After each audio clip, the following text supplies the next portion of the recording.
there, gang. Janet J here. I was naughty on Santa's lap, and look what he got me for Christmas. Well, I hope everybody had a good holiday season. It's another issue of the Rick and Dave Comic Book Hour. I'm Rick. I'm Dave.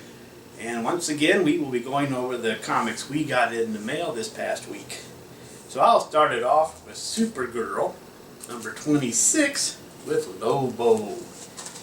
Very interesting story here. What do you think about that issue, Dave?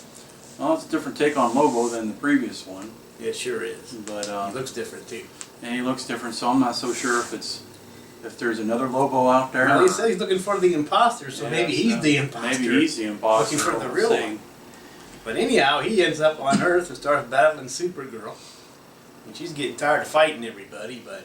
Yeah, she's getting a little pissed off. I feel a little rage coming on. Yeah, so it's probably leading up to her becoming a Red Lantern, I would imagine, if she's going to get all this anger and stuff. Yeah, that coming. That's what they're teasing us with, it looks like. But anyway, I like the way she's drawn in this issue. I like the art so far. And I like the writing. How about you, Dave? Yeah, I like the way the story's going and everything. So it's totally different take on Supergirl than I think what they've done in the past. So I like what they're doing. So we highly recommend this title if you're not picking it up. Next, the Superior Spider-Man. Well, this one is very, very good. I mean, Spider-Man is taken over by Venom. And some reason Doc Ock, or whatever you want to call him these days, thinks he can control the suit. So he's out there looking for any kind of crime to show off that he can control Venom. Yeah. And of course, Flash Thompson, we've learned, has been using chemicals to help control. Yeah, to keep control of the symbiote when he's out doing his Agent Venom stuff. So he's being able to control it to some degree, but apparently now it's bonded with him so much that he can't survive without it, apparently. So he's only got probably a day to live unless he's reunited with his friend. Yeah, so looks like the symbiote found a new permanent resident, so we'll see how that all turns out. And I kind of like the ending there a little bit. Should we give it away? I probably already read it. But anyway, you also got to realize that Parker's girlfriend, what's her name? I never can remember her name. The little person. All I care about is Mary Jane. But anyway. Yeah, Mary Jane's in this issue too. But yeah. Anna Marie. Yeah, Anna Marie. So she's upset because she thinks Aunt May doesn't like her because Aunt May started quizzing her because Aunt May was kind of surprised at what she found to be Peter Parker's girlfriend. So Parker goes to confront Aunt May and kind of gives her the riot act. Yeah. When Mary Jane shows up. Yeah, so... then Mary Jane pulls him aside. Spider-Rock here is really starting to lose it. His arrogance is starting to get in the way again, so that's pretty typical with Doc Ock. So anyway, Mary Jane ends up at the police headquarters because they think she knows more than she's telling, and she wants her one phone call, and it's to the Avengers. Yeah, well, at least she uses it wisely. I don't think she's really arrested, but they let her to go ahead and make a phone call anyway. Well, they told her it should be a good one, so I guess it is a good one when she calls the Avengers. So there we have, I don't know if you can see that very well, kind of a cool one-page panel there with Venom and Mary Jane, so... Yeah, because she's kind of freaked out that, once again, he's Venom. Yeah, and of course she doesn't realize that's not really Peter, but I'm thinking the way things are going, people are going to start figuring this out before too long.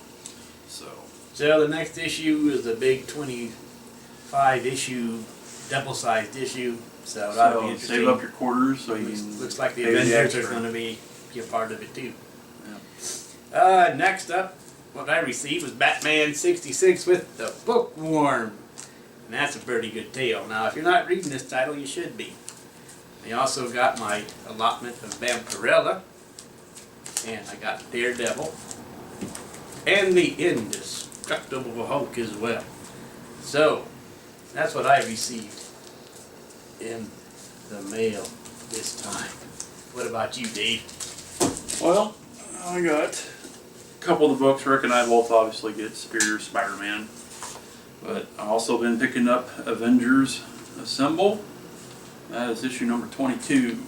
Did you like that one? Yes, that's pretty good. This got some Spider-Girl going on in there, and they're trying to figure out what happened to her friend who got hit with the inhuman Terrigen mist, or however how you pronounce that, and he's in a cocoon right now, and which has been sold off to some mad doctor, and she's doing weird experiments and all that stuff. So that'll be interesting to see how that goes. And then we got Uncanny Avengers number 15, which is a pretty in-depth storyline with the two teams merging and everything. But now we got the Apocalypse Twins storyline going on still, and they have now found a way to put all the mutants onto an ark so they can go out in space and find their own planet and make their own home planet, since nobody on Earth likes mutants, and so they're going to just run away and do their own thing, apparently.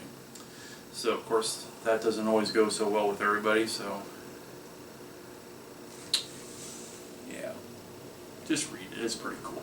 And the last issue, if you didn't read that, had a couple of big moments in that. Then the next one I got is Avengers, and this one is part of their Marvel Now #1 startup stuff.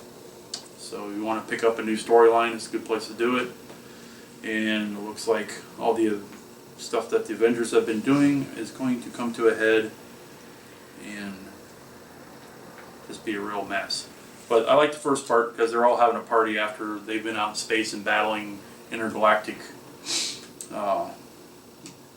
war and everything, and they're making hamburgers and who's grilling here? Somebody was grilling. That was kind of funny, but yeah, I saw it a minute ago.